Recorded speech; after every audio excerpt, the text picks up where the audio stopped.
मेरे प्यारे दोस्तों, कैसे हैं आप लोग। दोस्तों पिछले वीडियो में अम्ल और क्षार के बारे में पूरा डिटेल्स में बात किए थे। इस वीडियो में लवण के बारे में फुल डिटेल्स में बात करेंगे। ये वीडियो क्लास 10 के मैट्रिक के विद्यार्थी के लिए बनाया जा रहा है। वीडियो काफी ज्यादा इंपॉर्टेंट होने वाला है, वीडियो को ध्यान से जरूर देखिएगा। सबसे पहले बात करते हैं कि इस वीडियो में कौन कौन से टॉपिक को हम क्लियर करेंगे उसके बारे में। सबसे पहले इसमें लवण क्या होता है, लवण के भौतिक गुण क्या होते हैं, इसके बारे में जानेंगे। उसके बाद कुछ लवणों के हम लोग रासायनिक नाम, सूत्र और उसका बनाने की विधि और उसके उपयोग के बारे में जानेंगे। जैसे कॉस्टिंग सोडा का सूत्र क्या होता है, रासायनिक नाम क्या होता है, उसको बनाने की विधि क्या होती है, उसका उपयोग कैसे होता है, ये सारा चीज जानेंगे। उसके बाद हम लोग विरंजक चूर्ण का रासायनिक नाम, सूत्र और बनाने की विधि और उसके उपयोग के बारे में जानेंगे। फिर हम लोग बेकिंग सोडा का रासायनिक नाम, फिर सूत्र, विधि और उपयोग के बारे में जानेंगे। ये इतना इंपॉर्टेंट सब टॉपिक है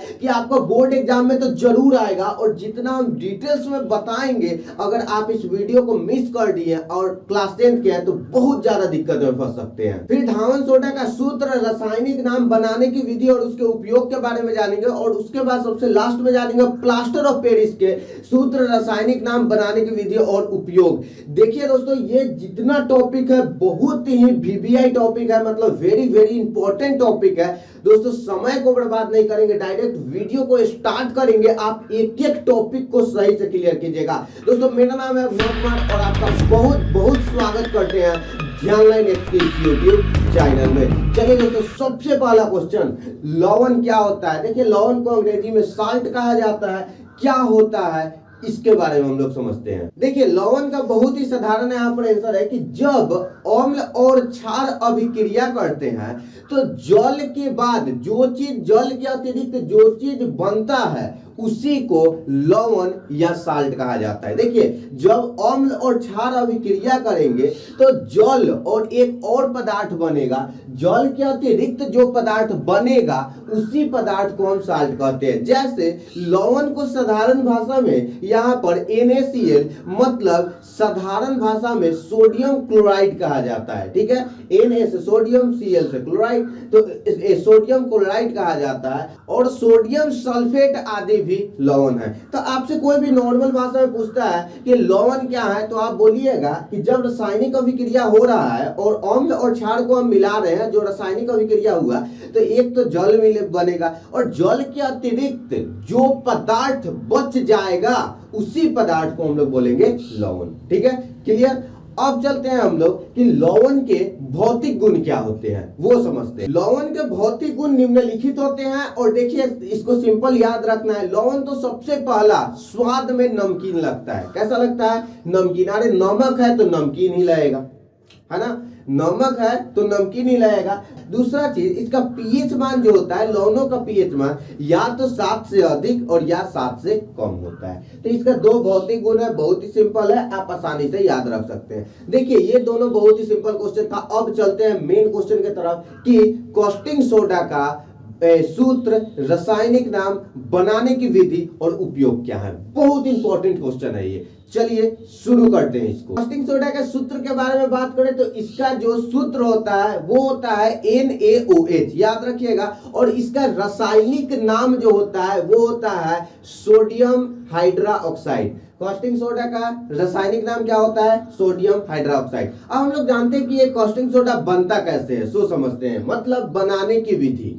देखिए जब सोडियम क्लोराइड मतलब नमक को जलीय विलयन में हम विद्युत धारा का प्रवाह करते हैं, मतलब सोडियम क्लोराइड के जलीय विलयन में जब हम विद्युत धारा का प्रवाह करते हैं तो सोडियम क्लोराइड के जो अणु या परमाणु होते हैं वो टूट जाते हैं। मतलब कि सोडियम क्लोराइड टूटकर यहाँ पर सोडियम हाइड्रोक्साइड बना देता है। देखिए सोडियम क्लोराइड में जब हम विद्युत धारा को प्रवाहित कर रहे हैं तो सोडियम क्लोराइड क्या हो रहा है? टूट जा रहा है और सोडियम हाइड्रोक्साइड बना दे रहा है। ठीक है, और साथ में इसमें क्लोरीन और हाइड्रोजन गैस भी निकलता है, इसलिए इसको क्लोरो क्षार की अभिक्रिया भी कहा जाता है। देखिए पूरा इसका अगर सही रूप से आंसर समझिए तो होता क्या है, कैसे बनता है यहाँ पर कास्टिंग सोडा। ठीक है, तो कास्टिंग सोडा का रासायनिक नाम क्या है, सोडियम हाइड्रोक्साइड, है ना। तो देखिए बहुत ही सिंपल है, जब सोडियम क्लोराइड में हम विद्युत धारा का प्रवाह करते हैं तो सोडियम क्लोराइड टूटकर सोडियम हाइड्रोक्साइड बन जाता है। ठीक है, और जब बनता है तो साथ में दो चीज और निकलता है, एक क्लोरीन निकलता है, ठीक है, और एक हाइड्रोजन निकलता है। ठीक है, और इसी प्रक्रिया को क्लोरो क्षार की भी अभिक्रिया कहते हैं। अगर आपसे क्वेश्चन पूछ देगा कि क्लोरो क्षार की अभिक्रिया क्या है तो आप सिंपल सा ये सारा चीज बता सकते हैं। ठीक है, अब देखिए यहाँ पर इसका सूत्र है कि किस तरीके से सोडियम क्लोराइड टूटा है और कैसे अभिक्रिया हुआ है, इसका सूत्र। ये सूत्र आपको याद रखना है, मतलब एक इंपॉर्टेंट एग्जाम्पल बन जाता है कि अगर जब आप बनाने की विधि लिखते हैं तो अगर ये भी सूत्र याद रख के लिख देते हैं तो बहुत ही सिंपल है। जैसे यहाँ पर फॉर एग्जाम्पल देखिए, आप NaCl प्लस H2O से अभिक्रिया किया तो यहाँ पर NaOH plus Cl2 plus H2 यहाँ पर बना रहा है। ठीक है, तो ये कुछ इस तरीके से आप इसको याद रख सकते हैं। अब हम लोग जानते हैं कि ये कास्टिंग सोडा या हाइड्रोक्साइड का उपयोग कहां पर होता है, मतलब सोडियम हाइड्रोक्साइड और कास्टिंग सोडा का उपयोग। देखिए सोडियम हाइड्रोक्साइड या कास्टिंग सोडा का जो उपयोग होता है, सोडियम हाइड्रोक्साइड का ही मतलब कि कास्टिंग सोडा का ही रासायनिक नाम सोडियम हाइड्रोक्साइड है, हम बोलेंगे तो आप कंफ्यूज नहीं होइएगा। देखिए सबसे पहला इसका उपयोग होता है कागज उद्योग में, इसका उपयोग होता है साबुन को बनाने में, इसका उपयोग किया जाता है। इसका उपयोग धातुओं से ग्रीस को हटाने के लिए किया जाता है। उसके बाद विरंजक चूर्ण बनाने के लिए इसका उपयोग किया जाता है, और विभिन्न प्रकार की दवाइयां, विभिन्न प्रकार की औषधि के निर्माण में इसका उपयोग किया जाता है। तो आपको हम बताएं कि कास्टिंग सोडा का सूत्र से लेकर, रासायनिक नाम से लेकर, बनाने की विधि से लेकर, एग्जाम्पल से लेकर और उसके उपयोग तक सारा चीज डिटेल्स में ये आपको बता दिया। अगर आपको इसका पीडीएफ चाहिए तो बिल्कुल फ्री में वीडियो के डिस्क्रिप्शन में लिंक है, आप जाकर डाउनलोड कर सकते हैं। अब सबसे पहला दूसरा क्वेश्चन की तरफ चलते हैं, मतलब अगला क्वेश्चन की तरफ, कि विरंजक चूर्ण का रासायनिक नाम, सूत्र और यहाँ पर आपका बनाने की विधि और उपयोग को बताइए। सेकंड क्वेश्चन बहुत ही पावरफुल है ये वाला क्वेश्चन, चलिए जानते हैं। देखिए विरंजक चूर्ण का जो सूत्र है वो है CaOCl2। आपको यहाँ पर ऐसे भी कहीं कहीं दिया रहता है तो आप देख सकते हैं। ठीक है, दो तरीके से सूत्र लिखा जाता है तो आपको आसानी से देख सकते हैं। ठीक है, अच्छा उसके बाद इसका जो अगर रासायनिक नाम के बारे में बात करें तो इसका रासायनिक नाम है कैल्शियम ऑक्सीक्लोराइड। ठीक है, क्या नाम है, कैल्शियम ऑक्सीक्लोराइड। सबसे इंपॉर्टेंट कि इसके बनाने की विधि कैसे बनता है, बहुत ही सिंपल है। जब बुझे हुए चूने पर क्लोरीन गैस को प्रवाहित किया जाता है तो विरंजक चूर्ण का निर्माण होता है। देखिए फिर से बता रहे हैं, जब बुझे हुए चूने पर क्लोरीन गैस प्रवाहित किया जाता है तो विरंजक चूर्ण का निर्माण होता है। आपसे कोई भी पूछे कि चलो विरंजक चूर्ण का निर्माण कैसे होता है, आप तुरंत बताइए कि जब बुझे हुए चूने पर क्लोरीन गैस को प्रवाहित किया जाता है तो विरंजक चूर्ण का निर्माण होता है। दोस्तों जैसा कि देख सकते हैं यहाँ पर ये इसका एग्जाम्पल है, एग्जाम्पल दिया हुआ है। आप एग्जाम्पल को नोट डाउन करने की कोशिश कीजिए, हम आपको डायरेक्ट बताते हैं कि इसका उपयोग कहाँ कहाँ है। देखिए विरंजक चूर्ण को हम लोग साधारण भाषा में ब्लीचिंग पाउडर कहते हैं, तो विरंजक चूर्ण या ब्लीचिंग पाउडर का उपयोग कहाँ होता है। देखिए विरंजक चूर्ण का उपयोग सूती वस्त्र उद्योग में किया जाता है। उसके बाद विरंजक चूर्ण का उपयोग फैक्ट्रियों में लकड़ी के मज्जा में विरंजक चूर्ण का उपयोग किया जाता है, और इसका उपयोग रासायनिक उद्योग में अपचायक के रूप में होता है। जल को कीटाणु रहित बनाने के लिए भी विरंजक चूर्ण का उपयोग किया जाता है। तो ये कुछ इसका उपयोग है, बहुत ही इंपॉर्टेंट था। आपको हम बताएं कि विरंजक चूर्ण का रासायनिक नाम से लेकर और उसका सूत्र से लेकर बनाने की विधि और उपयोग। ठीक है, अब हम लोग नेक्स्ट क्वेश्चन चलते हैं कि बेकिंग सोडा बहुत इंपॉर्टेंट है, जिसको खाने वाला सोडा भी कहा जाता है। ठीक है, खाने वाला सोडा या बेकिंग सोडा का रासायनिक नाम क्या होता है, सूत्र क्या होता है, और बनाने की विधि क्या होती है और उपयोग क्या होता है, बहुत इंपॉर्टेंट है। चलते हैं डायरेक्ट। देखिए तो सबसे पहले इसका सूत्र जानते हैं। इसका सूत्र होता है NaHCO3। ठीक है, अगर इसका रासायनिक नाम बोले तो इसका होता है सोडियम बाइकार्बोनेट। ठीक है, क्या नाम होता है, सोडियम बाइकार्बोनेट। इसी को आपसे पूछेगा कि खाने वाला सोडा का रासायनिक नाम बताइए, सोडियम बाइकार्बोनेट, ऑब्जेक्टिव क्लियर। इसका रासायनिक सूत्र बताइए, क्या बताइएगा, NaHCO3। ठीक है, अब चलते हैं इसका बनाने की विधि। देखिए इसको बनाने के लिए हम सोडियम क्लोराइड मतलब नमक, ठीक है, NaCl में जब हम CO2 मतलब कार्बन डाइऑक्साइड गैस और आपको अमोनियम जब दोनों प्रवाहित करते हैं तब इसका निर्माण होता है, ठीक है। बेकिंग सोडा का निर्माण कैसे होता है, मतलब खाने वाला सोडा का निर्माण कैसे होता है, बनाने की विधि क्या है, बहुत ही सिंपल है। जब सोडियम क्लोराइड में हम लोग क्या कर रहे हैं कि CO2 मतलब कार्बन डाइऑक्साइड और अमोनियम गैस को यहां पर डाल रहे हैं तो ये उत्पादन हो रहा है। अब आपसे कोई भी पूछे कि कैसे बना सकते हैं तो आप इस विधि के द्वारा बना सकते हैं बेकिंग सोडा, ठीक है। यहां पर जैसे आप इसका सूत्र भी देख सकते हैं, बहुत ही सिंपल है, आसान है, ठीक है, और मतलब एग्जांपल है ये, आप इसको याद रख सकते हैं। डायरेक्ट हम चलेंगे दोस्तों कि इसका उपयोग क्या है, ठीक है, खाने वाला सोडा या बेकिंग सोडा का उपयोग कहां कहां पर किया जाता है, ठीक है। सबसे पहले बेकिंग सोडा का उपयोग जो होता है वो बेकिंग पाउडर बनाने के लिए किया जाता है। देखिए इसका उपयोग पाव रोटी में या पाव रोटी को मुलायम रखने में इसका सबसे ज्यादा उपयोग किया जाता है, ठीक है। देखिए बेकिंग सोडा को जब गर्म किया जाता है तो CO2 गैस निकलता है, ठीक है, जिसके कारण पाव रोटी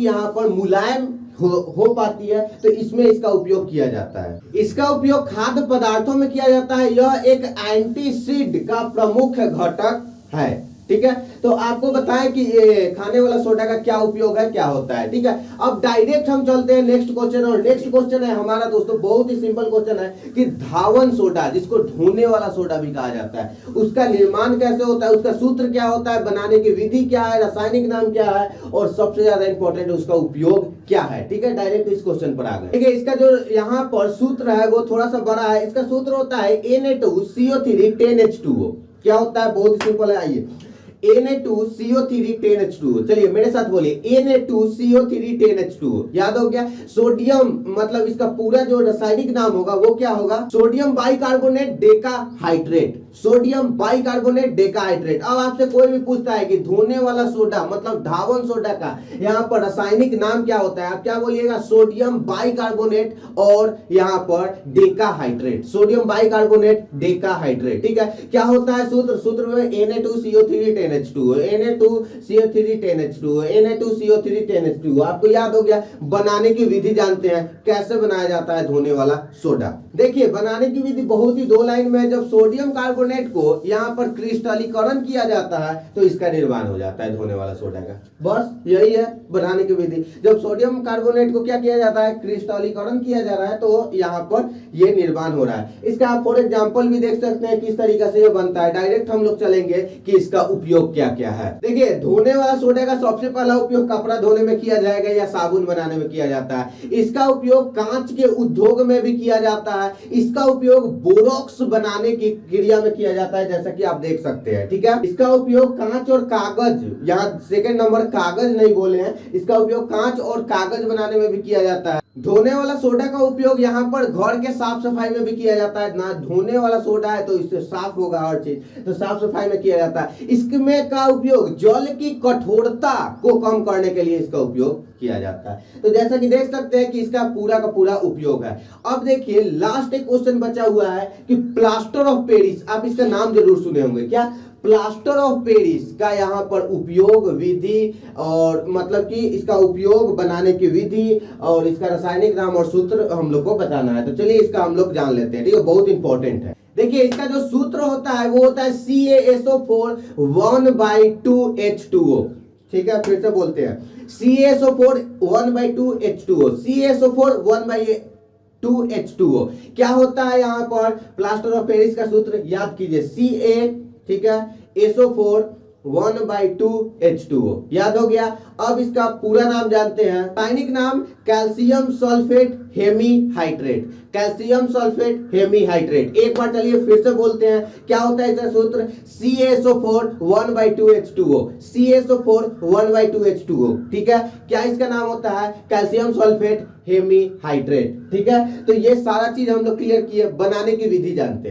देखिए जब जिप्सम को 373 केल्विन पर गर्म किया जाता है तो यहां पर निर्माण होता है हम लोग का प्लास्टर ऑफ पेरिस का। कैसे निर्माण होता है फिर से बात करते हैं। जब जिप्सम को 373 केल्विन के तापमान पर गर्म किया जाता है तो प्लास्टर ऑफ पेरिस का निर्माण होता है। यहाँ पर जिप्सम का भी रासायनिक सूत्र आप देख सकते हैं, ठीक है। अच्छा, उसके बाद इसका कलर कैसा होता है तो ये व्हाइट कलर का होता है। मतलब कि प्लास्टर ऑफ पेरिस का ये ऑब्जेक्टिव में आता है, याद रखिए। प्लास्टर ऑफ पेरिस का कलर किस तरीके का होता है, सफेद कलर का होता है ये, ठीक है। देखिए, प्लास्टर ऑफ पेरिस या पीओपी का उपयोग आपको यहाँ पर घरों में जो पुताई होती है चूना का, ठीक है, उसमें किया जाता है। अच्छा, पीओपी मतलब प्लास्टर ऑफ पेरिस, इसी का शॉर्ट नाम है। ऐसा नहीं कि आप सोचिए पीओपी क्या है, ठीक है। तो प्लास्टर ऑफ पेरिस का यहाँ पर उपयोग होता है। अच्छा, प्लास्टर ऑफ पेरिस जब किसी का हड्डी टूट जाता है या हाथ टूट जाता है तो वो जो पट्टी बनाता है उसमें प्लास्टर ऑफ पेरिस लगा हुआ होता है, ठीक है। तो यहाँ पर हड्डी को जोड़ने के लिए यहाँ पर इसका उपयोग किया जाता है। अच्छा, और इसका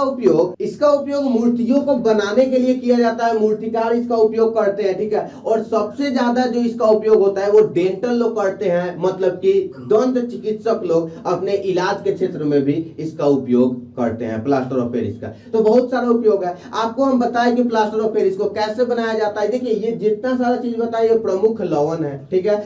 तो दोस्तों, अब बताइए कि आपको ये वीडियो कैसा लगा। अगर दोस्तों इसका पीडीएफ चाहिए तो बिल्कुल फ्री में आप डाउनलोड कर सकते हैं। पूरा का पूरा आपको नोट्स, पीडीएफ सब कुछ फ्री में मिल जाएगा, ठीक है। आप डायरेक्ट जाकर ध्यानलाइन एक्स टेलीग्राम चैनल सर्च कर सकते हैं। वहां से आप सारा पीडीएफ जितना हम पढ़ाए हैं एकदम फ्री में डाउनलोड कर सकते हैं, है ना।